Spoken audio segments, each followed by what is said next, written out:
So already we have dealt with the one about being eternal, because what we can see once we look from the physical universe into the absolute, we see certain characteristics. We call them characteristics of light, but we don't know what light or energy is. So basically we just have to talk about them as characteristics. So one of the characteristics we see is eternal. Eternal does not mean going on forever. Sometimes people use the word eternal like it means going on forever. But according to religious scholars and Islamic scholars both, there's a general agreement on this. In referring to God, when you say God is eternal, you do not mean God goes on forever. You mean God is outside of time. Time does not pass for God.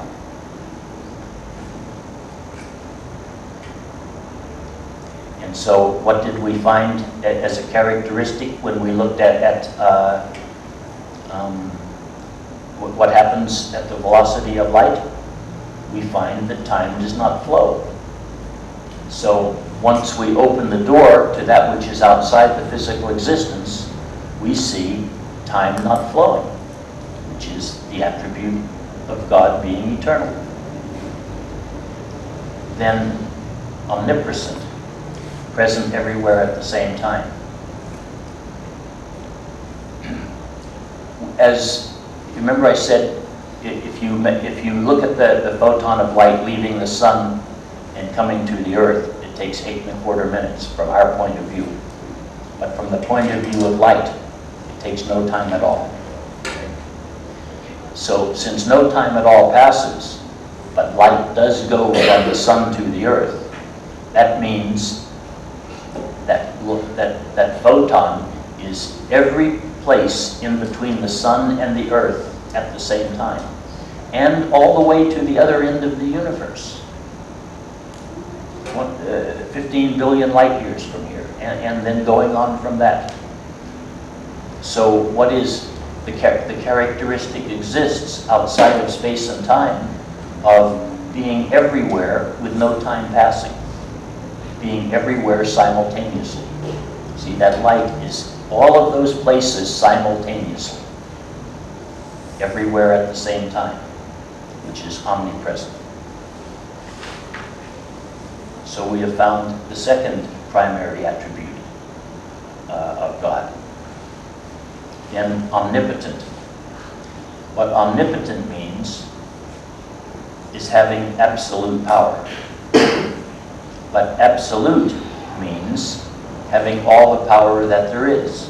That there is no power other than that power. Now, if you remember when I was telling about the creation of the universe, I said that at the singularity in the beginning of the universe, Allah said for light to be, and it was. And from that light, Allah created the particles of matter. And all of the particles of matter that made this huge universe of the 10,000 billion stars we can see, and all of the others that we can't see, all of them came from light and are actually light slowed down. So it was the power of light that created every single bit of matter in the whole universe. But not only did that light create the matter, but for that matter to continue to exist, it must be sustained with energy coming in. So there is light energy coming into those bits of matter constantly through all of time. So not only did light create all the matter that there is, but it sustains it constantly.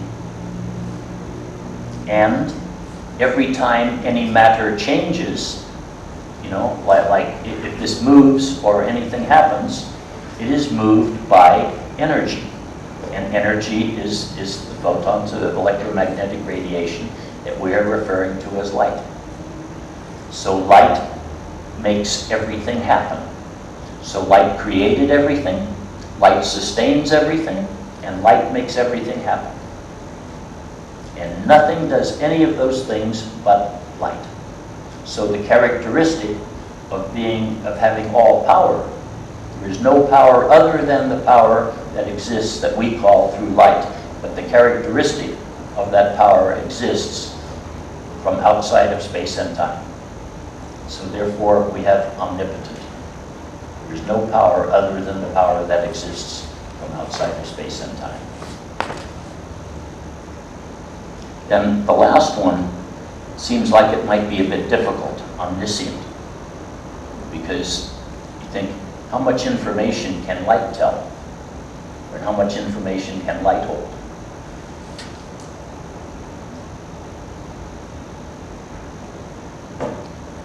But what I want to say is that all the information in the universe, absolutely every bit of information in the universe is kept and transmitted by light. Because you remember I said every bit of matter in the universe does what it's told by messages that are sent from Allah from outside of space and time by light. So that means it brings the messages to make everything happen that happens. But even between us, like we have information.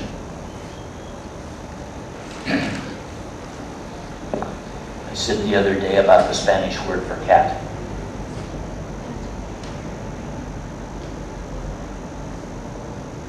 The Spanish word for cat is gato. This is how you pronounce that word, G-A-T-O, pronounced gato. Did everyone say the Spanish word for cat? Gato. Okay.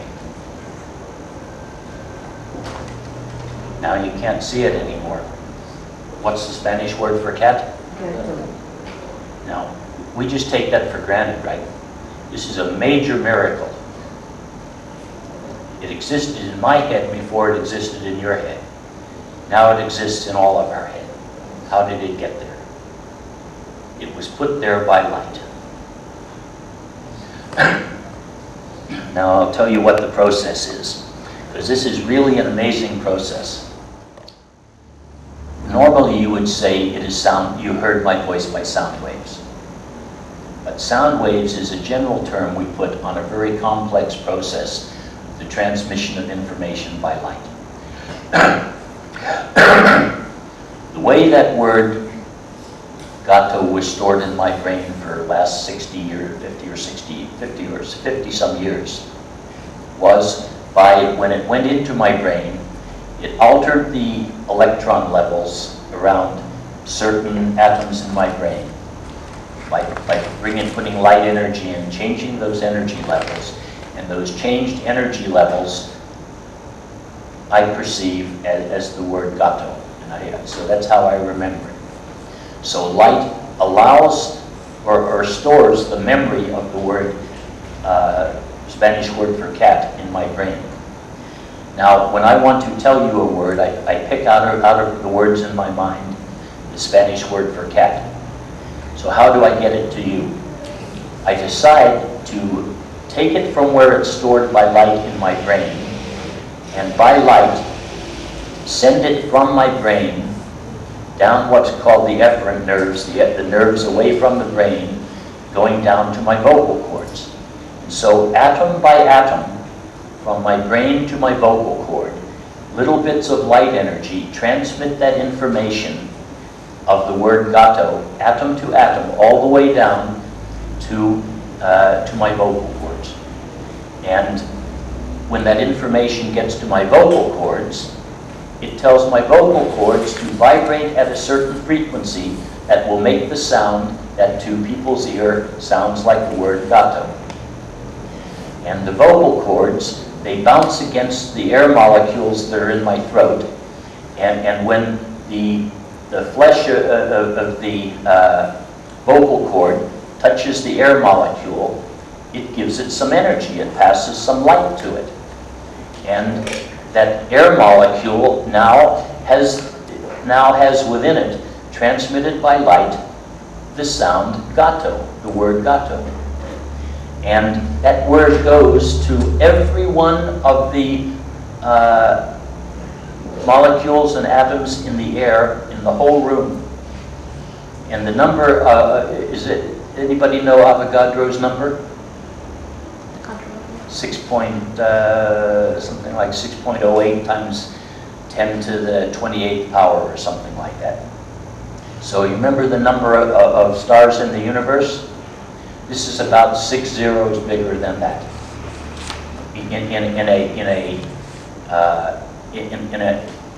In a space about say 20 liters of air. This room has many times 20 liters, right?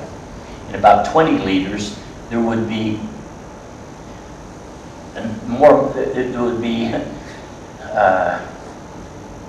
6 with 28 zeros after it, number of atoms. Every one of those atoms has been passed to it a little bit of energy telling it the word gato.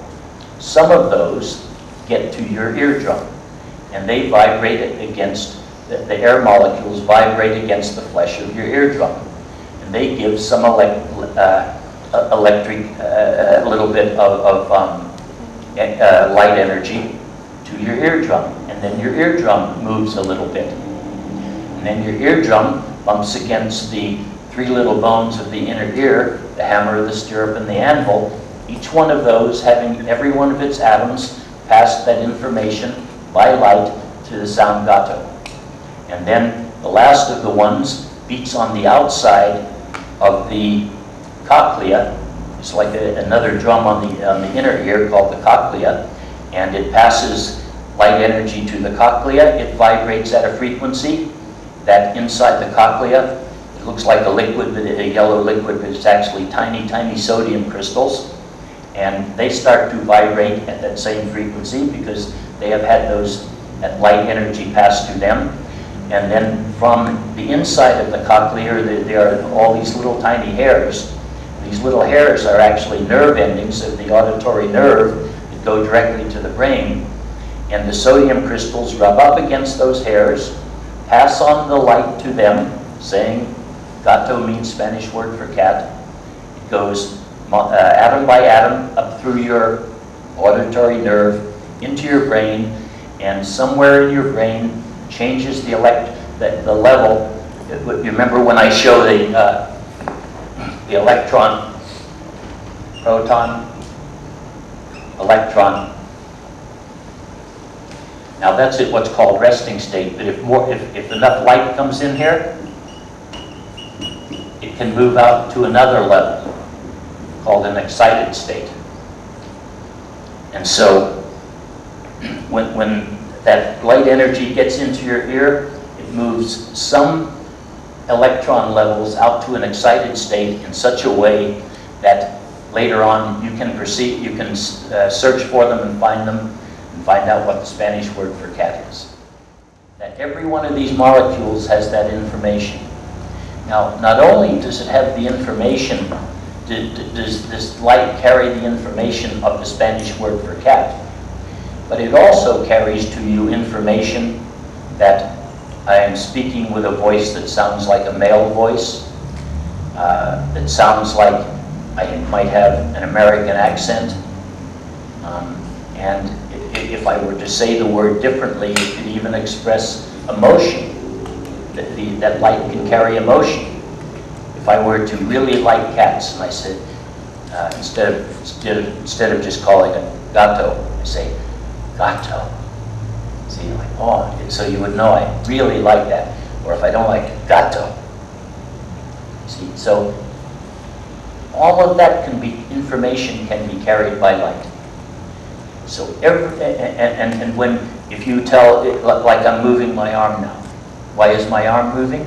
Because my brain is sending bits of light down the nerves to the muscles, and the muscles are being told by light to go like this. Everything that happens is by light. Every message in the whole universe is passed on by light, and all information in the whole universe is stored by light energy. So therefore, light is omniscient, having all knowledge. So these four attributes that are the primary attributes of God are exactly the four things we happen to see the first time the door opens from the physical existence to what is beyond. The only thing and the first thing we see are the four primary attributes of God. Now, I mean, that's almost more than a scientific proof of the existence of God. That in itself is almost a miracle, because we could have found anything there. But we happen to find the four primary attributes. I mean, I think that is almost as remarkable as that a scientific proof of the existence of God exists. We already understand how do we get to the little children what this understand? Oh no, so that's what I was saying. You probably won't, with the little kids, get much opportunity to explain this to you, because the explanation requires you to understand some very complex concepts to know what it is.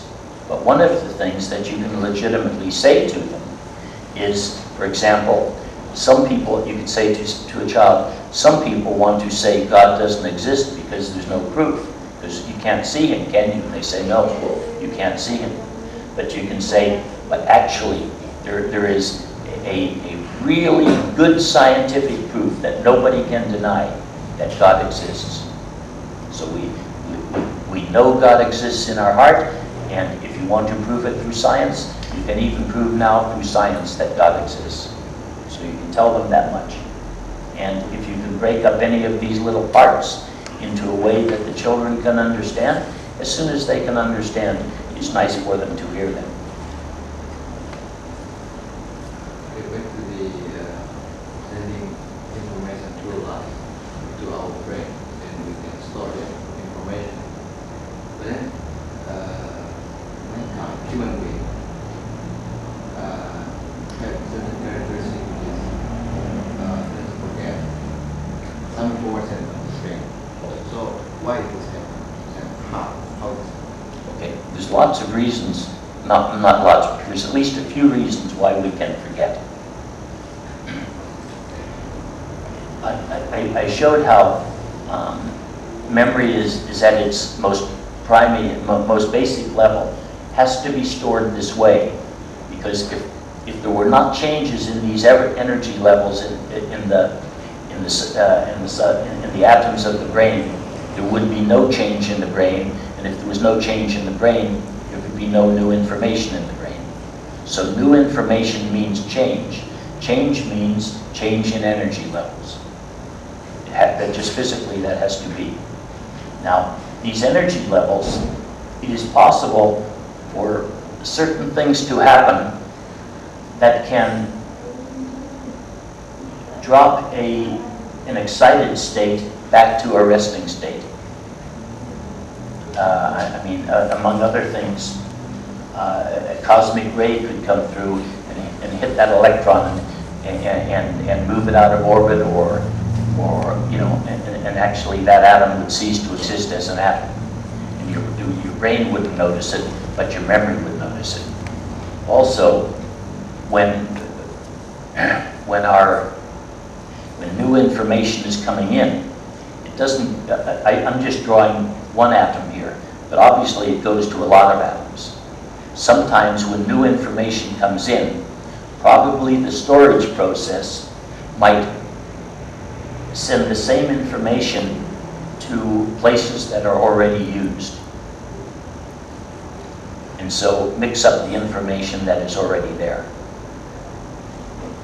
And then another thing that can happen is we might have thoughts about that information that's in there, and every time you have a thought about it, it would renew the energy to it, right? It sends more energy to it. But what if we have a wrong thought about it? In other words, we think incorrectly of it.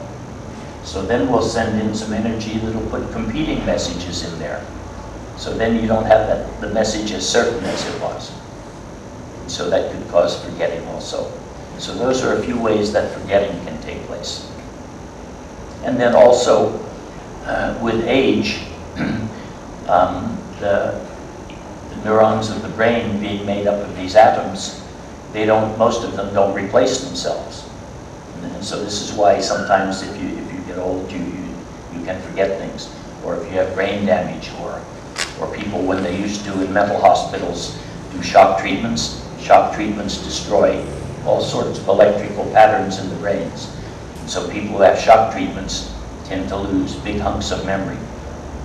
The reason they lose big hunks of memory is a whole lot of these energy levels are just all mixed up, made higher or lower randomly. What was the second part of your question? Does light exist in our brain? Yeah, I already got the answer. Yeah. But if you remember what I said earlier about the creation of matter, not only does light in its absolute form exist in your body, or not exist in your body, it interfaces with your body from outside of space and time. But your body itself is made up of light that is slowed down. So really everything is light. There's really nothing but light. Interesting how there is nothing but light, and Allah's, and the ultimate sort of statement of realization of the Sufi is that there is nothing but Allah. And Allah has said that He is light. He is the light of the heavens and the earth. See, those things can sort of fit together also. Can we say Allah sent down a Quran to the Prophet Muhammad through light? Oh, absolutely. I mean, is it directly to his memory or?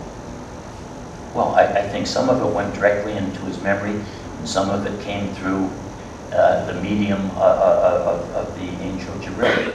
See, one of the things I'm saying is a lot of people who know all the information necessary to know this don't know it because they don't ask and answer the question, what does that mean?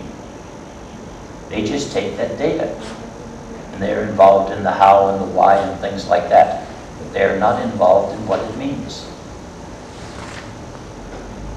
Prof, can you repeat the Sufi saying Sufi saying?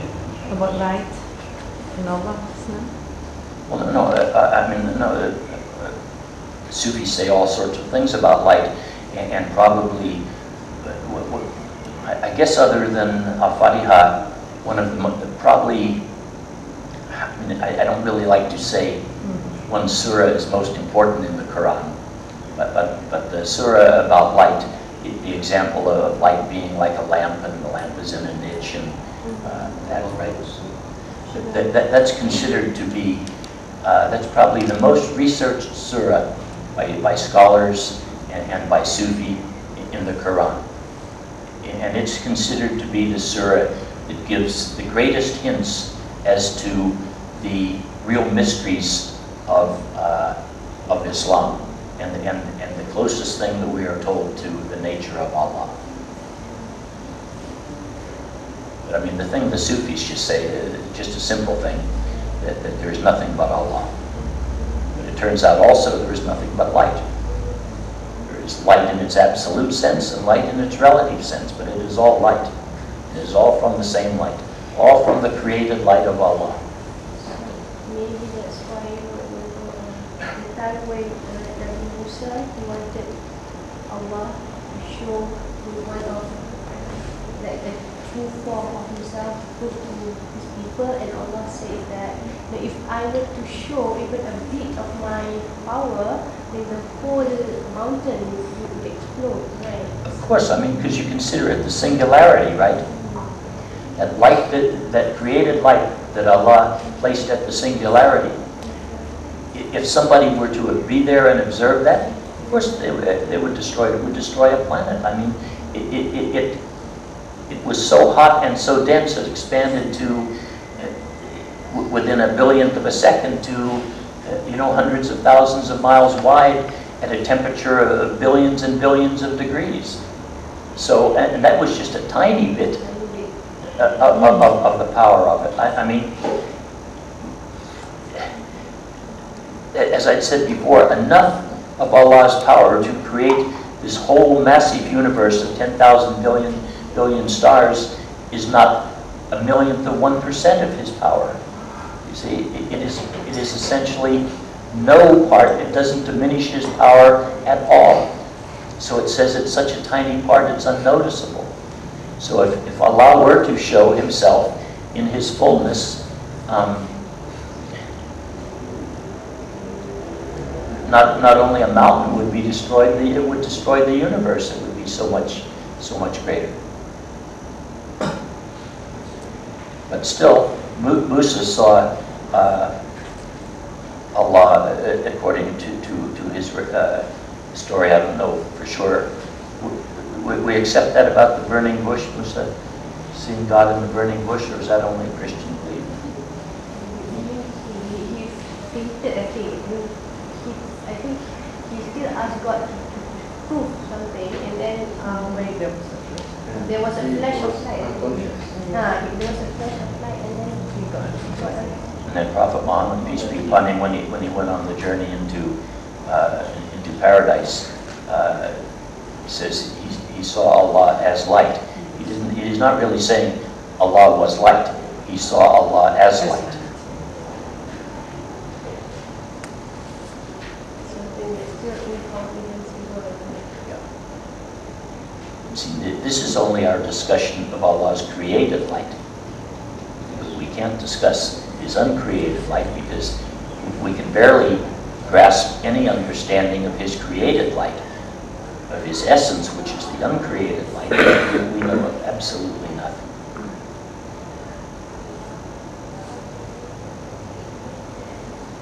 But you see how all of these different things I've told you fall into one coherent pattern. Yeah, They all link together. And when you have a large body of knowledge where every part links and fits, that gives greater and greater validity to it. If all these things I was saying were unconnected facts and they didn't seem to fit together, that would really take away from the likelihood of them being accurate. That's why I can't say for sure everything I've told you is correct, but there seems to be very good reason to believe it is close to correct, just because it all fits so well. One of the 6 articles of Iman is believe in Qadar and Qadar. What? Qadar and Qadar. Oh, yeah. And do you have any proof from the scientific point of view about how to believe in Qadar and Qadar?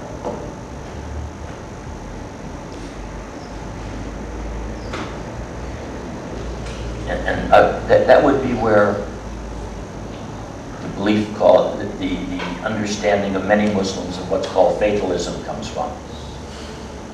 The idea that our destiny is already set. And that does relate very much to this.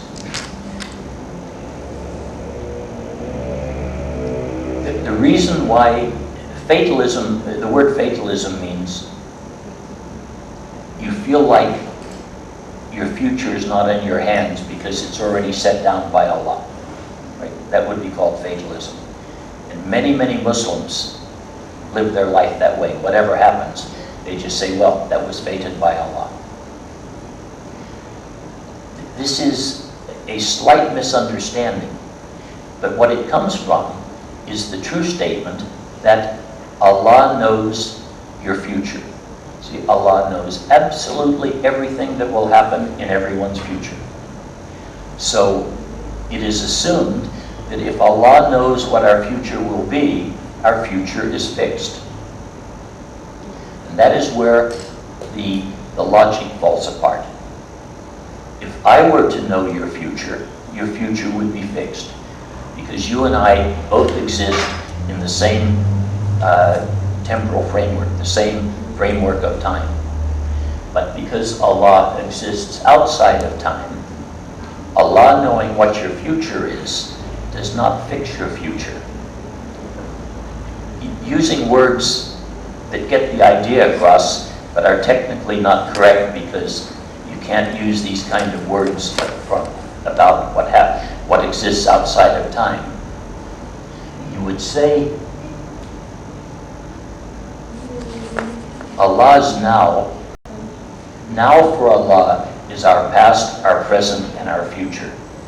Our past and our present and our future is now for Allah. What Allah knows now from His, you see what I mean now? There's no time.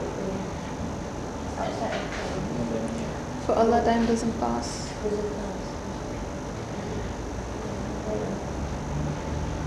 Allah's time is not moving.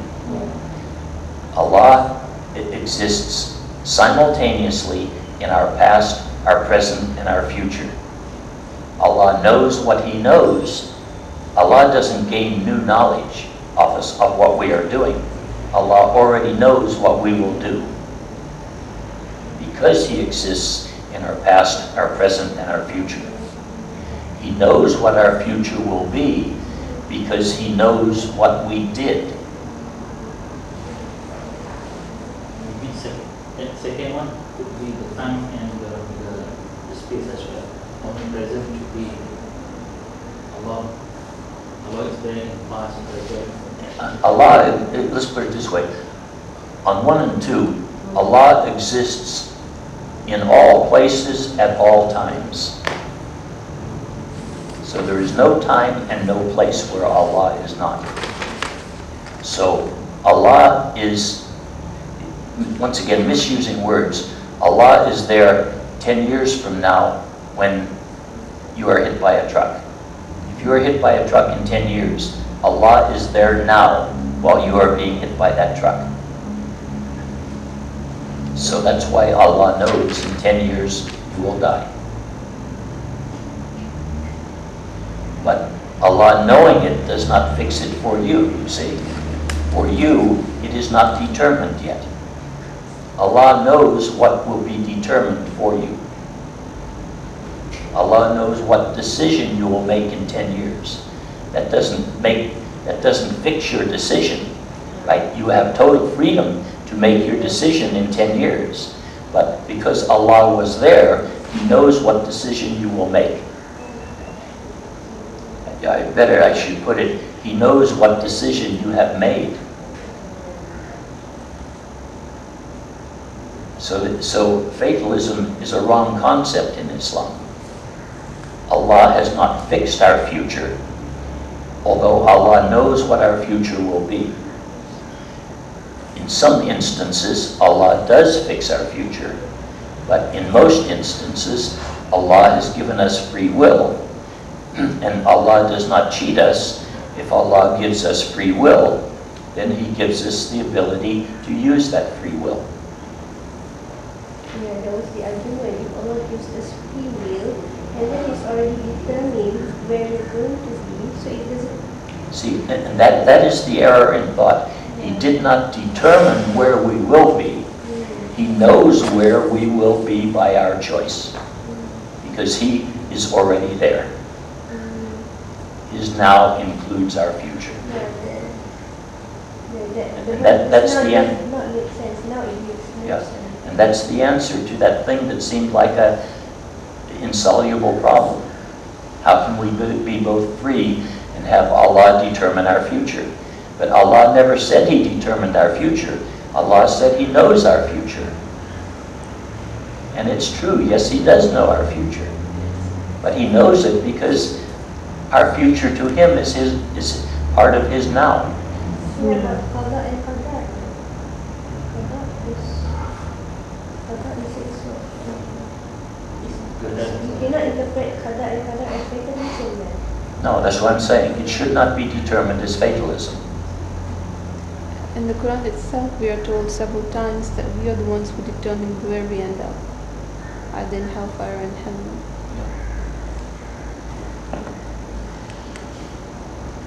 Some people they want to know what happened in the future and then they go so. They want to be in future but not right now. So they will make up a lot of to try to learn something that they know future, but now. So palm reading, forecasting, extrapolation on the negative time. That's why it went wrong. See, when almost all of these things are fraudulent. You know what about the concept of rizki? I mean, what you get, the concept of rizki. You know, because Risky. Risky. what you get, you know. Sometimes, for example, I mean, Allah has fated that you have, you got this job, you know, not as so much for I mean, not so much as luck, but people say that as if like Allah intervened in that part. Well, I mean, in one place in the Quran it seems to say that Allah has pretty much determined who will believe and who will not. But in another place he says that he has given us freedom to believe or not. So one of them has to be misinterpreted.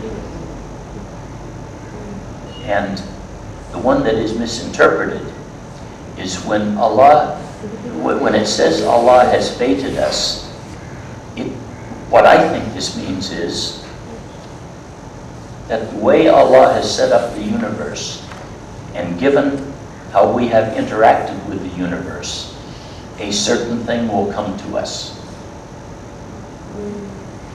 Right? Allah has set up the world, so if you do certain things, there will be a certain consequence. I mean, if you stick your hand in a fire, you are fated to burn your hand, right? But Allah did not make your hand burn, but Allah made the world that your hand would burn. So it is correct to say that Allah has fated you to burn in that situation. But the choice is yours. The choice is yours. But this is a very important one, and it's one that the Ummah has struggled with for a long time. And it really comes from the misinterpretation of what it means for Allah to know our future. And what they didn't understand is, if your future is known in the same time frame that you exist, then your future is fixed. But if your future is known outside your time frame, where Allah is, because Allah is outside of our time, that does not fix our future. Once again, I think there are two kinds. Allah sometimes chooses to give us direct guidance, because Allah sends messages of light to all different bits of matter. He can send messages of light to our consciousness to give us guidance. Also, Allah sets up the world in such a way that we will be guided. Like the chimpanzees, right? They are guided to know that seafood eat and big and strong can take from the small and the weak. That is a guidance that Allah has given them. But that is an indirect guidance. So in several instances, Allah works sometimes directly and sometimes indirectly.